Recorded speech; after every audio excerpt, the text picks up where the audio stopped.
This is Bedtime Stories, Grownup Edition, The War Room, bonus episode, The Wedding, Part 2. Now, we don't usually have two-part bonus episodes, but y'all have waited a long time for Angela and Q to finally tie the knot. So, I didn't want to skimp on any of the details. Angela is sitting in the car in the driveway of the estate. She's paralyzed, lost in her memories.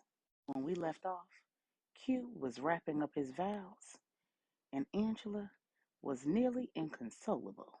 We've all seen tears at a wedding, but we haven't seen anything like this. Poor Angela is completely and totally undone. When she and Q agreed to write their own vows, in addition to the customary vows that all pastors kind of require at weddings, she never expected that. 95% of her overwhelming emotions are a result of what Q said to the children, what the children said in response, and Q's vows. That last 5% is a direct result of the fact that Angela does not think her vows are even going to be able to compete with what Q just did. It's not a competition, but she doubts that her vows will be nearly as soul stirring or emotion begetting as Q's were. When it's her turn, Angela looks at Q and says, "Baby, I don't even know what to say. I feel like what I've prepared is insufficient for the moment." Q looked at Angela and said, "Just be love." Angela folded up her little prepared statement, took a deep breath, and looked up at the sky and looked over at Q, looked at the 25, 30 or so friends that they'd flown to Puerto Rico for this moment. Then she said, "This can only be God." She looked back at Q and said, "I was sure that I wanted to spend the rest of my life with you before I walked down that aisle. Then you opened your mouth and removed even the most minuscule amount of doubt. Now, please understand, any doubt I had wasn't about you, it was about me. From the first moment that we decided to give this a go, I felt inept. Seeing how you show up in the lives of the people that you care about, I knew that you were way more experienced than I was at love. I mean, authentic love. You give of yourself in ways that I've never seen a man give of himself. And I just kept thinking that I wasn't worthy of it." Q just shook his head. Angela said, "I spent my entire life trying to be good enough. I thought if I was good enough, my parents would stay together. I had no idea that the separation wasn't about me. I thought my father was with Maria and her daughters because I wasn't good enough." When Angela made that admission, Stephanie burst out crying. Angela said, "I had no idea that those were even my sisters. Every slight, every inconvenience, every bad thing that ever happened in my life, I thought happened because I wasn't good enough. When I suffered miscarriage after miscarriage, I thought it was because I wasn't good enough. Then I lost the only person in the world who even knew I felt that way, my mother. Then I lost the person who I thought I would spend my life with. And then I almost lost my life. When I didn't die and I found out that my son was alive, I knew that I had a second chance, not just to live, but a second chance to love myself, to see myself as more than enough, as a valuable contribution to God's kingdom. To see myself and my love as necessary, and to see giving and receiving love as a gift. I went on a journey over the next 2 years, finding out who I was, what I was capable of, what I was made for. And in the words of Medea, when I was almost ready, I read your letters. And while at first they weren't about me, they helped me to see the version of me that my trials and tribulations were designed to create in me." And Angela said, "With each day and each letter, I got stronger and more confident." Q lost it. Then Angela said, And then I knew that God designed me to love, and He intended for me to be loved and to love the way that He loves. And when I surrendered to that knowing, I was ready. I wish I could say that I knew as early as you did that you were the man that God was preparing for me, but I didn't. How could I know that about you when I still didn't know who I was? I thank God He didn't remove the scales from my eyes before I was ready. You put it perfectly when you said that God wouldn't have had us go through the growing pains that were necessary for us to develop the skills required for this love on one another's time. Even after all of that, I walked down that aisle today so unsure if I was good enough for you, if I was enough for you. And as I listened to you pour out your love for me, I heard God say, my grace is sufficient. Mom Brenda hollered, hallelujah! And everybody laughed. Then Angela said, one of the things that I've learned while running my business is that if you think you already know everything you need to know, then you won't leave room to learn what you don't know. I've learned that it's necessary to keep an open mind and an open heart and be willing to admit when you don't know what you don't know. There are going to be times in this life when I'm not going to know what to do, what to say, or who to be. But I vow to allow God to continue to shape and mold me into the woman that He's designing for you. I vow to love you with my whole heart, to follow you as you follow Christ, to be an example of honor, respect, and deference in our home before our children so that they learn what it means to honor God above all things, to see the God in you when the man fails, because we all do, and show up in love, even in moments that don't feel like love, because we'll have those moments. I vow to be a soft place to land when the world is rough and hard. I vow to pray for you and with you, to choose you every day, to stand beside you as a partner, behind you, to watch your back, and in front of you, to block the fiery darts. I vow to make it worth the wait, to make it as easy to love me as God has made it to love you. And Q did. And as Angela leaned in for the kiss, Pastor Tanya said, wait a minute, we not at that part yet. Q said, she can't tell me no. And as Q and Angela kissed passionately in front of their guests, children, in the eyes of God, Pastor Tanya and Pastor Stephen said in unison, by the power vested in us, we now pronounce you husband and wife. Quincy, you may kiss your bride. Angela and Q's kiss lasted so long that eventually Stephanie said, okay, family, let's head inside and we'll congratulate the new couple when they're ready.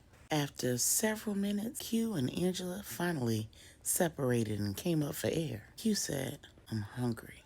Angela said, well, let's go inside where the food is and we can eat. Q said, they're not serving what I'm hungry for, though. Angela said, but we selected the menu to... Q said, left my phone in the villa. Let's go back there. I'll text Regina. They'll put us some food aside. Angela said, so no first dance, cake cutting, no toast. Q said, all of that can wait. But I have some things I need to discuss with you in private.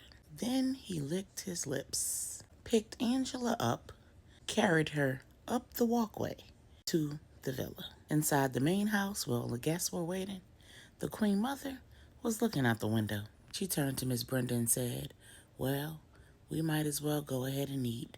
I think they're going to need more than a few minutes. And Q and Angela crossed the threshold in the villa where they were going to be staying for the next 2 days until the family all left to go back to the mainland.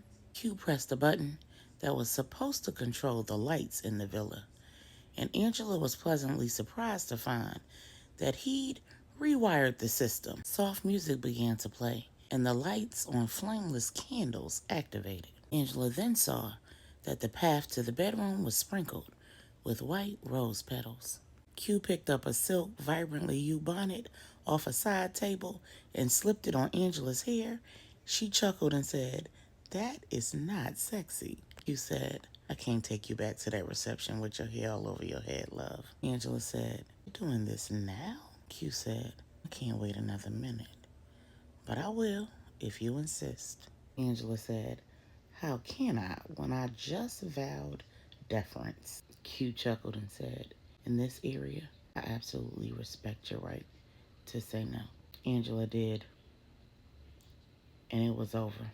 When they were able to pull themselves away from the kiss, Q spun Angela around and kissed down her neck and down her shoulders to her back and unzipped her dress, kissed down her back, and then helped her step out of her dress. He gently laid it on the couch, scooped her up in his arms again, and carried her into the bedroom. Then Q disrobed, but recognizing his new bride's nervousness, he was careful to take off everything but his underwear. Now, they weren't concealing much.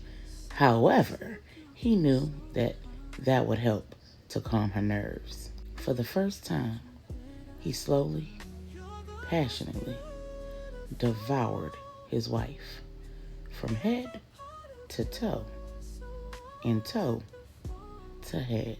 And when he had finished pleasing her with his lips and tongue, Angela helped him out of his boxers. She looked down just long enough to make her own head swim. But at that point, she was so wide open and so ready to feel her husband that there wasn't any room in her mind to be intimidated by his length and girth. And while Q could clearly tell that his wife was ready, he knew he needed to take his time. They would be in Puerto Rico for a few more days. Then he was surprising Angela with a 3-week European vacation, and he planned to make love to his wife on every stop, at every port, on every flight, in every hotel. So the last thing he wanted to do was wear her out on the first round. He also knew there was one more thing that he was gonna need to do in order to get her all the way ready. While he'd explored her whole body, front and back, top and bottom, he'd only succeeded at getting her extremely aroused. But he knew the only way to truly prepare her for his grand entrance was to give her a big O. With both of them completely nude at this point, Q hovered over Angela and stroked at her entrance, and as she moaned and writhed underneath him, he lowered his head to her right nipple. He licked it and pulled it into his mouth and gently nibbled on it with his teeth. And as he felt the moisture increase below, he gave it a gentle tug. The sounds that Angela was continuously emitting let him know that this was right up her alley. He continued lightly stroking on the outside of her, and then he switched nipples, pressed his girth against her middle, used his fingers to stroke the loose nipple, and slowly created friction against her middle with his girth. And when it was clear that Angela was almost there, Q reached down and introduced his man to the entrance of her girl. And as he slowly pressed himself in, he felt the flood release, the gates open, and he was mostly in. 3 good strokes in, and Angela was tearing the sheets off the bed, calling Q Zaddy, thanking God, and trying to throw it back.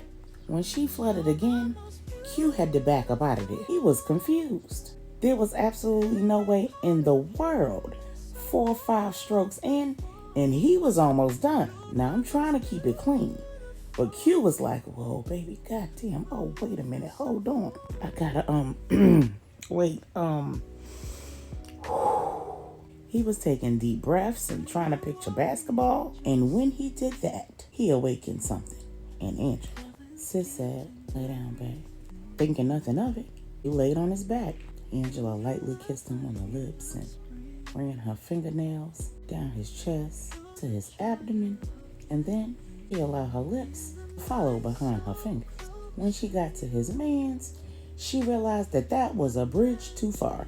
She wasn't ready to tackle that monster. But she knew what she could do.